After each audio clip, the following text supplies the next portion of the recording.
कभी आप ब्रह्म मुहूर्त में जगे हैं? जगकर देखिए, संध्या होने के पश्चात जब रात्रि का अंधकार सारे संसार को धीरे धीरे अपने अंधकार में निगलने लगता है, तो यही अंधकार ब्रह्म मुहूर्त में भोर होने से ठीक पूर्व तनिक अधिक काला हो जाता है।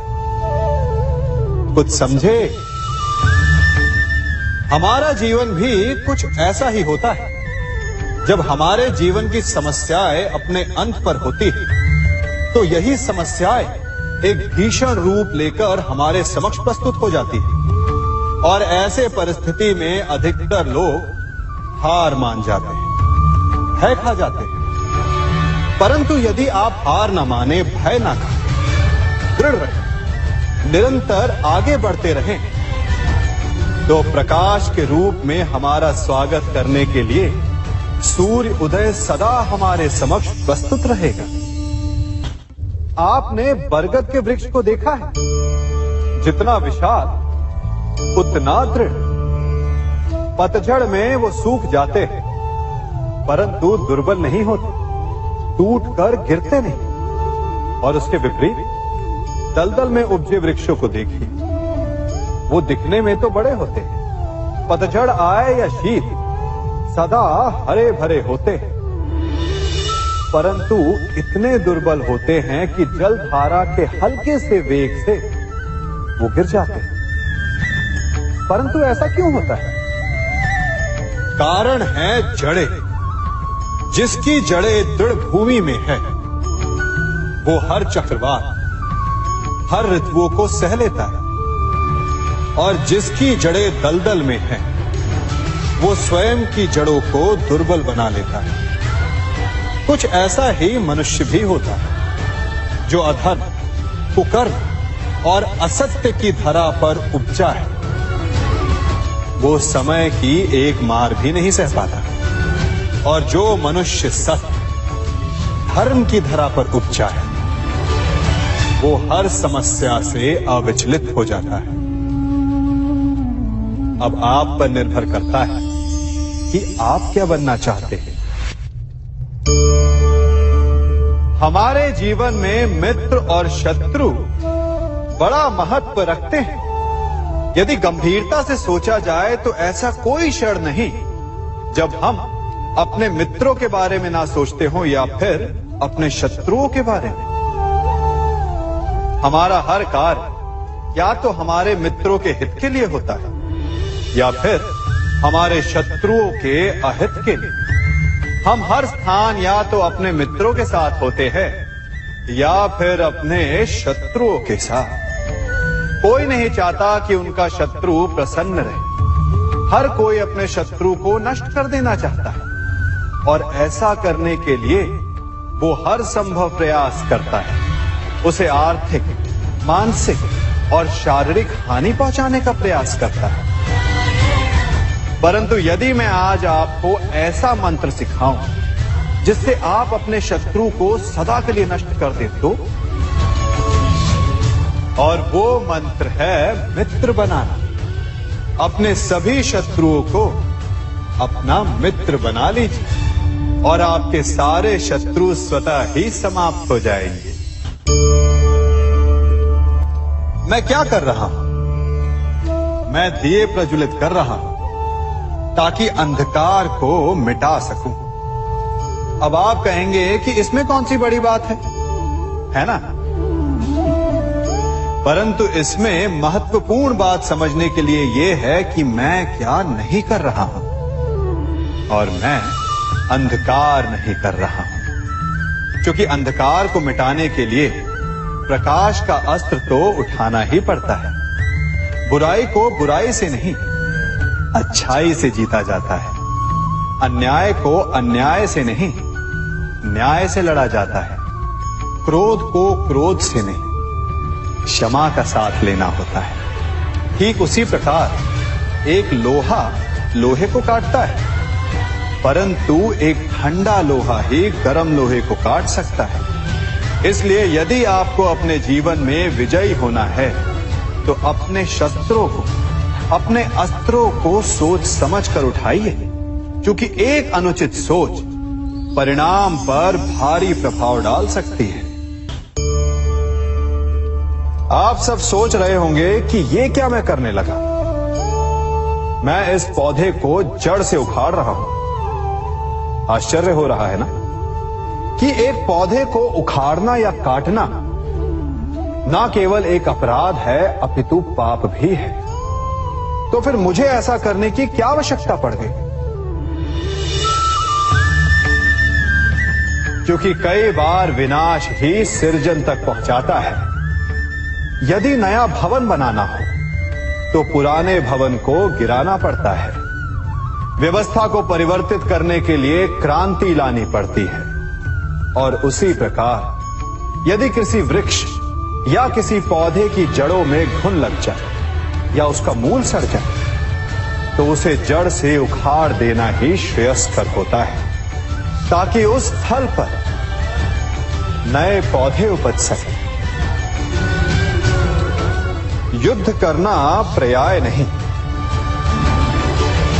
परंतु कभी कभी शांति के लिए युद्ध करना आवश्यक हो जाता है। संसार में सबसे श्रेष्ठ क्या है? फूल या कांटे, प्रेम या घृणा, संपन्नता या दरिद्रता, मित्र या शत्रु? बताइए। अब आप भी कहेंगे कि भला ये कोई पूछने की बात हुई? अवश्य, फूल, प्रेम, संपन्नता और मित्र ही श्रेष्ठ है। परंतु क्या आपने अपने जीवन में कभी सोचा है कि हर एक भाव, हर एक वस्तु, हर एक घटना का एक गुण धर्म होता है? त्वचा पर जलन करने वाले फूलों से अधिक श्रेष्ठ वो कांटे हैं जिनसे आप अपने घर की बाढ़ बनाते हैं ताकि वन्य पशु आपके भीतर ना आ सके। वो प्रेम श्रेष्ठ नहीं जो आपको अंधा, लोभी, पक्षपाती बनाता। वो घृणा श्रेष्ठ है जो आपको नया मार्ग दिखा दे। वो संपन्नता श्रेष्ठ नहीं जो आपको कृपण बना दे, मतदान बना दे। वो दरिद्रता श्रेष्ठ है जो आपको जीवन में परिश्रम करने की शिक्षा दे। कुविचार देने वाले, बुरा मार्ग दिखाने वाले मित्रों से अधिक श्रेष्ठ वो शत्रु होते हैं जो हमें जीवन का लक्ष्य दे दे। इसलिए अपने जीवन में हर वस्तु, हर भाव, हर घटना के गुण धर्म को पहचानिए और उसके पश्चात अपना चयन कीजिए। स्वर्ण। हम सभी को अपने जीवन में स्वर्ण से कभी ना कभी कुछ ना कुछ थोड़ा या अधिक मोह होता ही है ना? परंतु क्या आपने कभी सोचा कि स्वर्ण को प्राप्त कैसे किया जाता है? जब भूमिगत खदानों से स्वर्ण को निकाला जाता है तब वो एक पाषाण की भांति होता है। ऐसा पाषाण जिससे आप किसी को भी मार सकते हैं, परंतु उसे आभूषण के रूप में स्वयं के शरीर पर धारण नहीं कर सकते। यदि उसे आभूषण बनाना है तो उसे लंबी यात्राएं करनी होती है। उस पाषाण को पिघलना होता है। सुनार के हथौड़ी की अनेकों चोटें खानी पड़ती है। फिर काट छाट और उसके पश्चात जाकर वो ऐसा आभूषण बनता है जो हमें वर्षों तक, सदियों तक लुभाता रहता है। इसलिए यदि आपको समय पर विजय पानी है तो स्वयं के निर्माण पर समय देना होगा। हम सभी सुनते आए कि जो वीर होता है, साहसी होता है, शौर्यवान होता है, उसके समक्ष सारा संसार झुकता है। वीर भोग्य वसुंधर। परंतु वीरता है क्या? शौर्य क्या है? साहस क्या है? साहस युद्ध नहीं, वीरता विजय नहीं, शौर्य कभी ना गिरना नहीं। साहस किसी चुनौती के समक्ष खड़े होने का भाव है, तो वीरता उस चुनौती को उत्तर देने के लिए पूर्ण परिश्रम लगा देना है। और शौर्य का अर्थ है गिरकर फिर से उठने का साहस रखना, बार बार प्रहार करके वीरता दिखाना, निरंतर प्रयास करते रहना, निरंतर परिश्रम करते रहना।